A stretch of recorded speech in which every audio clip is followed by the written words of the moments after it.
लेकिन निशाने पर उत्तर प्रदेश के मुखिया हैं योगी आदित्यनाथ।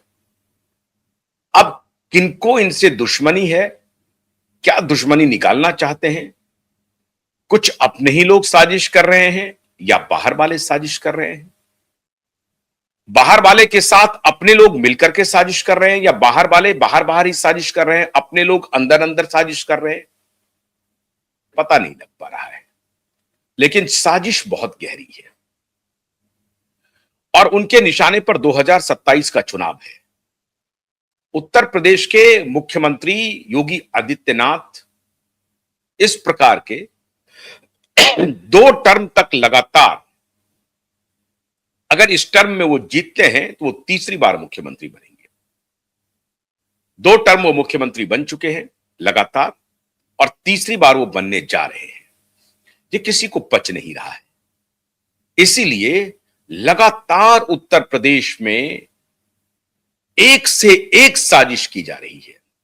कुछ दिन पहले अभी एक वेब सीरीज आई थी, उसके भी निशाने पर उत्तर प्रदेश ही था, क्योंकि सबसे बड़ा प्रदेश है उत्तर प्रदेश, सबसे बड़ी आबादी जिस जाति विशेष की है उसी पर हमला था और जानबूझ के यह किया जा रहा है कि वो जाति विशेष सत्ता से दूर चली जाए।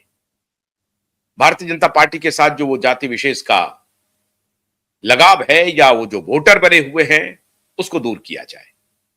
अब इसे दूर करने में कौन कौन है, इस पर मैं कोई प्रतिक्रिया अभी नहीं दे रहा हूं। पहले यह समझिए कि कुछ दिन पहले जो वेब सीरीज आई घूसखोर पंडित, उसका निशाना क्या है, और उसके पहले, इस वेब सीरीज के पहले यूजीसी का एक एक्ट आया और यूजीसी के एक्ट पे पूरे देश में बवाल मच गया।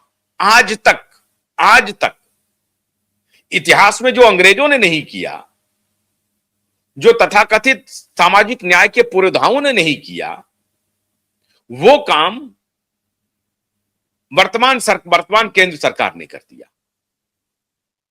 अब ये तोहमत केंद्र सरकार पर लग रही है, मोदी जी के ऊपर लग रही है, उनके शिक्षा मंत्री के ऊपर लग रही है और ब्रॉड डे लाइट में किया।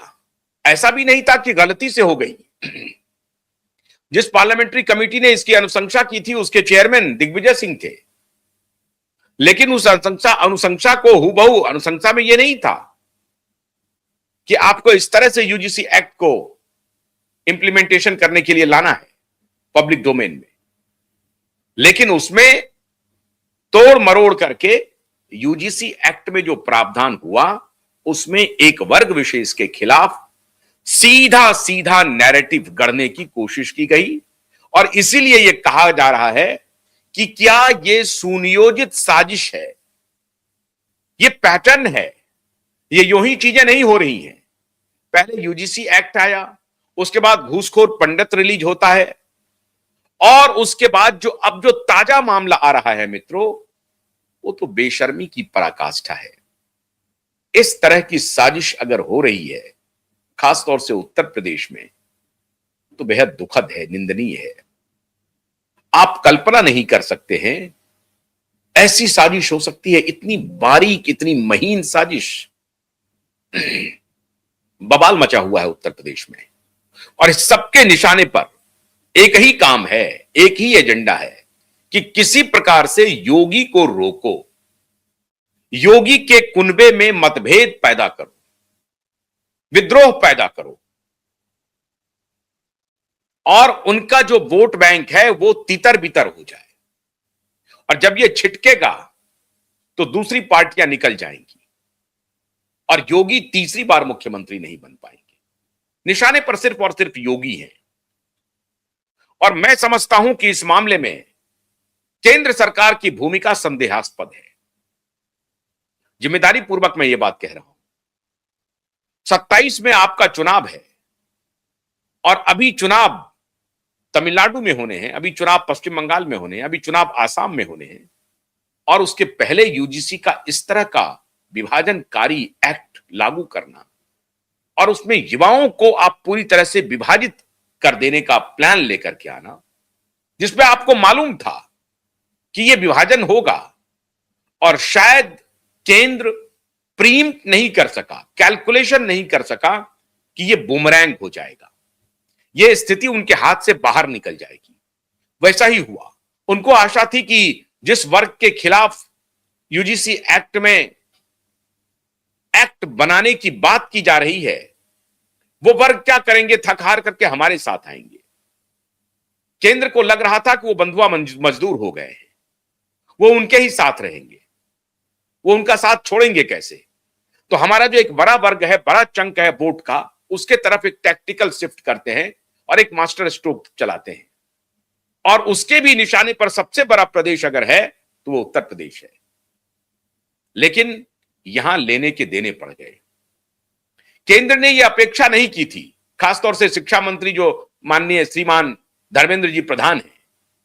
और मैं खाली धर्मेंद्र जी प्रधान क्यों, मोदी जी भी इसमें शामिल होंगे और शाह जी भी शामिल होंगे। अगर यह बात सिर्फ शिक्षा मंत्रालय तक है तब तो कोई बात नहीं है, लेकिन अगर यह बात आला कमान के संज्ञान में है तो उनको भी इसका श्रेय लेना पड़ेगा। मैं नहीं मानता हूं ऐसा, मुझे ऐसा जरूर लग रहा है कि यह मोदी जी की अनुशंसा नहीं हो सकती है, यह निचले स्तर पर यह बात हो गई होगी। लेकिन अगर मोदी जी के संज्ञान में रहते हुए इस तरह का एक्ट आया है पब्लिक डोमेन में तो निश्चित रूप से दुखद है। और इसकी कल्पना शायद मोदी जी ने और शाह जी ने नहीं की होगी और मामला उल्टा पड़ गया, पासा पलट गया। देश भर में आंदोलन हुआ और वो विशेष वर्ग जिसके खिलाफ ये एक्ट लाया गया था, उस विशेष वर्ग ने अपनी ताकत दिखाई। अब ये हुआ कि जब वो विशेष वर्ग जिसके खिलाफ उसको लग रहा था कि हमारे खिलाफ एक्ट है, तो जिनके समर्थन में ये एक्ट हो रहा था उन्होंने भी मोर्चा खोल दिया। अब ये दुधारी तलवार हो गई केंद्र के लिए। एक नाराज, एक को खुश करूं तो दूसरा नाराज, और दूसरे को खुश करूं तो पहला नाराज। ये दुधारी तलवार पर केंद्र पहुंच गया। और उसके बाद फिर एक वेब सीरीज आता है, घूसखोर पंडित। फिर बवाल मचा, नेताओं ने संज्ञान लिया और खासतौर से उत्तर प्रदेश में संज्ञान लिया गया इसका। और लगातार योगी आदित्यनाथ विघ्न बाधाओं से जूझते हुए उत्तर प्रदेश को विकास की पटरी पर लाने की कोशिश कर रहे हैं लगातार। पिछले 10 वर्षों में योगी ने अतुलनीय कार्य किया है उत्तर प्रदेश में। आप अनएम्प्लॉयमेंट रेट देखिए उत्तर प्रदेश का, डेवलपमेंट के किसी पैरामीटर पे उत्तर प्रदेश बहुत नीचे नहीं है, लगातार ग्रोथ कर रहा है। और आवश्यकता है, बहुत सारी कमियों को दूर करना है, लेकिन उन्हीं कमियों के बीच से धीरे धीरे योगी निकाल रहे हैं रास्ता। कुछ कमियां भी हो सकती हैं, हर सरकार में रहती है। अखिलेश ने भी अच्छा काम किया था, उनमें भी कमियां रही, जनता ने उन्हें बाहर किया। मायावती जी ने भी अच्छा काम किया, लेकिन उनमें भी कमियां रही, जनता असंतुष्ट रही तो उनको बाहर किया। योगी जी से भी अगर जनता असंतुष्ट होगी तो योगी जी को भी बाहर करेगी। लेकिन कहने का तात्पर्य यह है कि हर पार्टी, हर नेता अपने अपने तरीके से काम करने की कोशिश करते हैं, उसमें किसी की कमियां इतनी बड़ी हो जाती हैं जिसे जनता स्वीकार नहीं करती है। योगी के मामले में वो बात नहीं है। योगी का पैरामीटर्स हर लिहाज से आगे चल रहा है। पॉपुलैरिटी में योगी सबसे आगे है। लॉ एंड ऑर्डर जो सबसे बड़ा इशू था, और यही इशू कभी मायावती के लिए भी था उत्तर प्रदेश में, आपको याद होगा, चरगुंडन की छाती पर मुहर लगेगी हाथी पर, और गुंडों की खैर नहीं है, यह नारा हुआ करता था। तो गुंडों को वास्तव में मायावती ने भी कंट्रोल करने की कोशिश की और एडमिनिस्ट्रेशन पर मायावती की बहुत जबरदस्त पकड़ थी। डिस्ट्रिक्ट के जो मुखिया हुआ करते थे, चाहे डायरेक्ट एडमिनिस्ट्रेशन के और एडमिनिस्ट्रेशन के, वो दोनों टेंटर हुक पर रहते थे। आज वही स्थिति योगी ने कर दिया है। योगी ने लॉ एंड ऑर्डर को जिस तरह से दुरुस्त किया है, बहुत जबरदस्त इन्वेस्टमेंट आ रहे हैं, लेकिन योगी के खिलाफ अंदर खाने साजिश हो रही है। मित्रों, 2 दिन पहले की घटना है। उत्तर प्रदेश के दरोगा भर्ती में, सब इंस्पेक्टर की भर्ती में एक प्रश्न पूछा गया, और उस प्रश्न के ऑप्शन में, विकल्प में प्रश्न था कि जो समय के साथ बदल जाते हैं उनको क्या कहा जाता है? अवसरवादी, सदाचारी, और भी कुछ, और के साथ साथ एक ऑप्शन था पंडित। अवसर के साथ बदलने वालों को पंडित भी कहा जा सकता